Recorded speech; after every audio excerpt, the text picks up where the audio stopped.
¿Qué tal? Bienvenidos. Me da mucho gusto saludarles en este día 25 de abril, cuando continuamos con el estudio de la Biblia. Gracias a Dios porque nos permite tener vida, tener salud y sobre todo la oportunidad de empezar este día estudiando su palabra. Hoy vamos a hacer un breve resumen de los capítulos 8 al 10 del libro Segundo de Crónicas. Y bueno, vamos a retomar lo que ocurrió con Salomón después de que dedicó el templo de Dios, de que colocó el arca del pacto en el lugar santísimo. Recuerdan ustedes que Dios se le apareció nuevamente a Salomón y hay esa palabrita que quizás a veces no nos gusta, pero que era una palabra clave. Sí, si obedeces, si mi pueblo, y si el pueblo busca a Dios, vendrán como consecuencia las bendiciones. Y bueno, el día de hoy vamos a ver prácticamente los últimos años, o oye, más bien los momentos más gloriosos de Salomón y finalmente sus últimos años. Y para ello vamos a ir al capítulo número 8 del libro de Segundo de Crónicas. Y en esta ocasión no vamos a proyectar los textos, pero si ustedes pueden seguirlos ahí en su Biblia, vamos a repasar algunos versículos.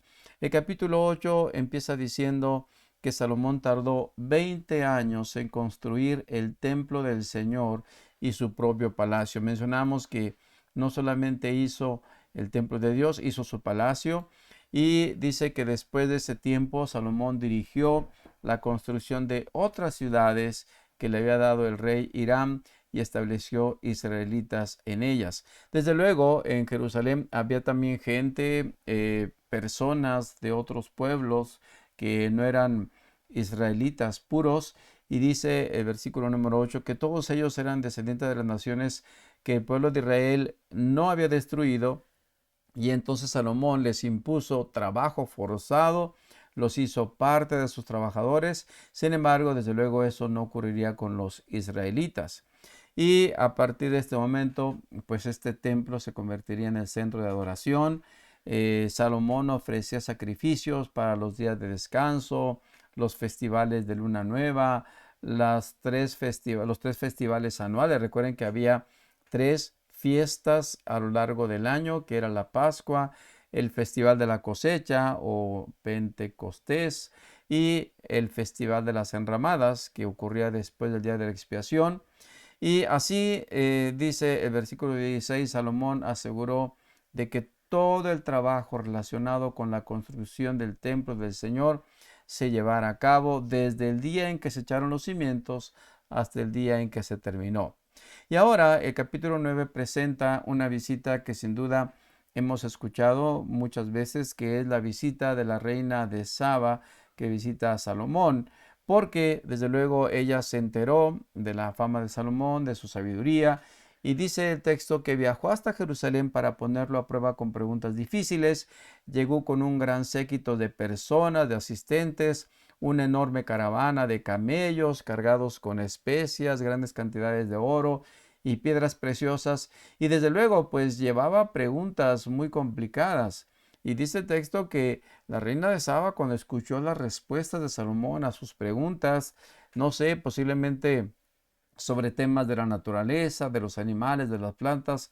Recuerden que Salomón tenía un conocimiento muy amplio sobre muchos de los aspectos de la naturaleza. Y finalmente, pues dice que la reina quedó atónita por la respuesta de Salomón, y entonces la reina exclamó lo siguiente: todo lo que oí en mi país acerca de tus logros y de tu sabiduría es cierto. Yo no creía lo que se dijo de ti hasta que vine y lo vi con mis propios ojos.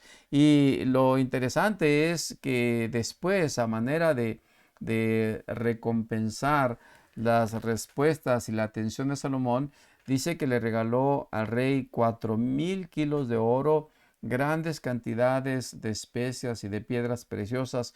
Nunca hubo especias tan finas como las que la reina de Saba le regaló al rey Salomón. Más adelante encontramos pues parte de la riqueza de Salomón, por ejemplo, los escudos de oro que mandó labrar a martillo para sus soldados. También las copas de oro donde el rey bebía, que eran de oro macizo, igual que todos los utensilios en el palacio del bosque del Líbano, dice, no estaban hechos de plata porque en los tiempos de Salomón la plata no se consideraba de valor. Esto está en el versículo número 20 del capítulo número 9. Imagínense, la plata no se consideraba de valor porque todo estaba hecho de oro macizo. Y dice el versículo 22 y 23 que Salomón llegó a ser más rico y más sabio que cualquier otro rey en la tierra. Reyes de todas las naciones lo visitaban para consultarlo y escuchar la sabiduría que Dios le había dado. Y bueno, al final del capítulo número 9 termina como un breve resumen del reinado de Salomón y llega al final de la vida de Salomón.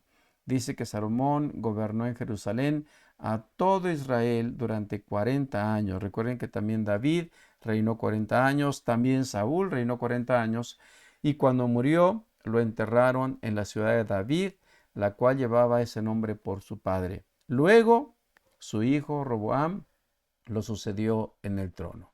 Y bueno, a partir del capítulo 10, toda esa gloria, toda esa belleza y esa fama que tenía el reino de Israel, pues sencillamente empieza a dividirse. Porque cuando Roboam asume el trono, dice el texto que pues los ancianos, los líderes, mandan llamarlo para decirle, bueno, mire, su padre fue un amo muy duro, alivie los trabajos tan pesados y los impuestos tan altos que su padre impuso sobre nosotros y seguiremos siendo sus leales súbditos. Los líderes de Israel iban acompañados de Jeroboam. Y sin embargo, Roboam le dijo, bueno, déjenme consultarlo, voy a ver qué es lo que pienso, denme 3 días. Y entonces el pueblo se retiró. Y entonces lo que hace Roboam es consulta primero a los ancianos, les pregunta qué les respondo a los líderes que me están pidiendo este favor. Ellos le dicen, miren, sea amable con ellos, ellos le van a seguir apoyando. Y bueno, el consejo o la respuesta de los consejeros ancianos pues parecía muy positiva. Pero dice el texto, versículo número 9, que entonces fue con los jóvenes. Y los jóvenes, posiblemente en su inmadurez, le dijeron, mira, no, diles, mi dedo meñique es más grueso que la cintura de mi padre. Y entonces viene esta declaración, si mi padre los golpeaba con látigos, yo los azotaré con escorpiones. Y cuando los líderes de Israel van con Roboam después de 3 días para escuchar su respuesta, y Roboam les da la respuesta de los jóvenes, dice el texto que ellos simplemente terminan diciendo, abajo la dinastía de David. No nos interesa para nada el hijo de Isaí. Regresa a tu casa, Israel. Y tú, David, cuida de tu propia casa. Y entonces, a partir de este momento, 10 tribus se irían con Jeroboam. Y sin embargo, Roboam, en su intento por querer aplacar la rebelión, dice que mandó a Adoniram, quien estaba a cargo de los trabajadores, para que restaurara el orden. Sin embargo, el pueblo lo apedreó y murió. Y cuando el rey Roboam se enteró de lo que había ocurrido con Adoniram, pues sencillamente regresó a Jerusalén. Y termina el versículo 19, el capítulo 10, versículo 19, diciendo lo siguiente. Hasta el día de hoy, las tribus del norte de Israel se han negado a ser gobernadas por un descendiente de David.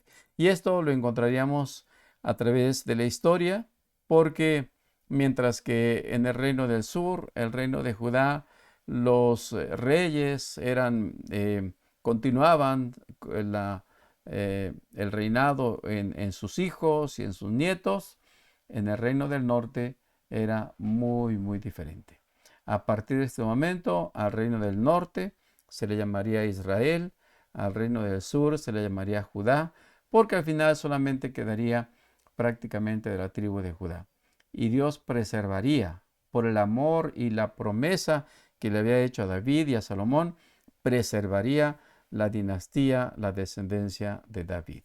Sabes, Dios puede ser muy generoso cuando le servimos, pero cuando le desobedecemos, pues también las consecuencias negativas llegan, perjudican y a veces no solamente alcanza a sus hijos, sino a veces hasta los nietos, como dice el texto, hasta la tercera y cuarta generación. Que Dios te bendiga, que puedas tomar en cuenta a Dios en tu vida, que sea parte importante y que dediques también cada día un momento para escuchar los capítulos que corresponden para el día de hoy. Que tengas un excelente día.